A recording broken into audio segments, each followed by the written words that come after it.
मैं आपका मित्र अजय जखराना। आज हम एक नई बुक का रिव्यू करेंगे और वह बुक आपके सामने मैं लेके आता हूं। यह बुक है, देखिए, ये तैयारी कर लो पब्लिकेशन से आई है। स्कूल व्याख्याता के लिए है, प्रथम प्रश्न पत्र के लिए है और इसके लेखक है नेवारी सर हैं और विजय सर और आशु गुरु, ये तीनों इसके लेखक हैं। शैक्षिक प्रबंधन के ऊपर है, स्कूल मैनेजमेंट के ऊपर है। ये हस्तलिखित नोट्स हैं। सही अर्थों में देखा जाए ये कोई गाइड नहीं है, कोई बुक नहीं है, ये केवल क्लास नोट्स हैं जिनको स्पष्ट लिखा है हस्तलिखित नोट्स। अब देखते हैं, इसमें इन्होंने शुरुआत में ये विषय सूची दे दी गई है। विषय सूची बिल्कुल वैसी ही है जो कि हमारे सिलेबस में है। अब 2022 के आंसर प्रश्न पत्र दिया गया है। इसी प्रकार से आपको ये प्रीवियस ईयर प्रश्न दिए गए हैं शुरुआत में और फिर यहाँ से इन्होंने नोट्स शुरू किए हैं। ये पहला टॉपिक है शैक्षिक प्रबंधन अवधारणा कार्य एवं सिद्धांत।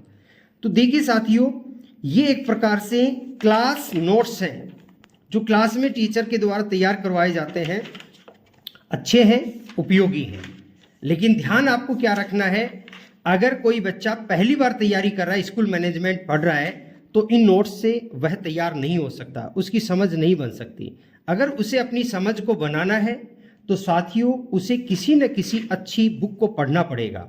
उसके बाद में अगर इन नोट्स को पढ़ता है तो यह नोट्स उसके लिए उपयोगी साबित होंगे, अन्यथा इनकी कोई उपयोगिता नहीं है।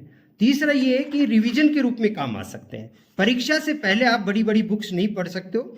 परीक्षा से पहले आप वनडे के हिसाब से अगर इसको देखा जाए, एक दिन में व्यक्ति पढ़ सकता है या अधिकतम 2 दिन में, तो ये वनडे सीरीज के रूप में काम आ सकती है आपके।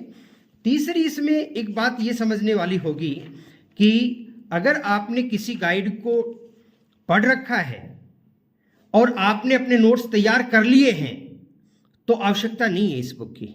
आप अपने सेल्फ नोट्स अगर किसी गाइड से, किसी बुक से तैयार कर लिए हैं तो मान लीजिए किसी व्यक्ति के पास समय कम है या उसे नोट्स बनाने नहीं आते हैं, तो उस स्टूडेंट के लिए निश्चित तौर पे ये एक रेडीमेड नोट्स हैं, एक प्रकार से उसके लिए काफ़ी ठीक रहेंगे। तो देखिए सभी टॉपिक्स के इन्होंने नोट्स बना रखे हैं।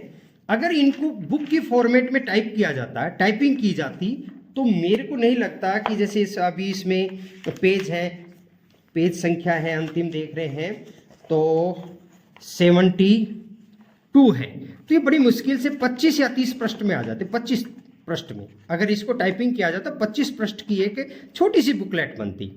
तो उम्मीद करता हूँ साथियों इसे आप एक गाइड के, एक रिवीजन बुक के रूप में इसे अपना सकते हो। नोट्स से आप बचना चाहते हो और खुद नोट्स से बना नहीं सकते हो तो भले ही इसको खरीद लेना। बाकी अगर आपने पहली बार पढ़ रहे हो तो निश्चित तौर पे आपको किसी न किसी गाइड को या बुक को पहले पढ़ना पड़ेगा, थ्योरी को, फिर ये आपके लिए उपयोगी होगी। धन्यवाद मित्रों, आगे मिलते हैं रिव्यू के साथ। आपका मित्र अजय जखराना।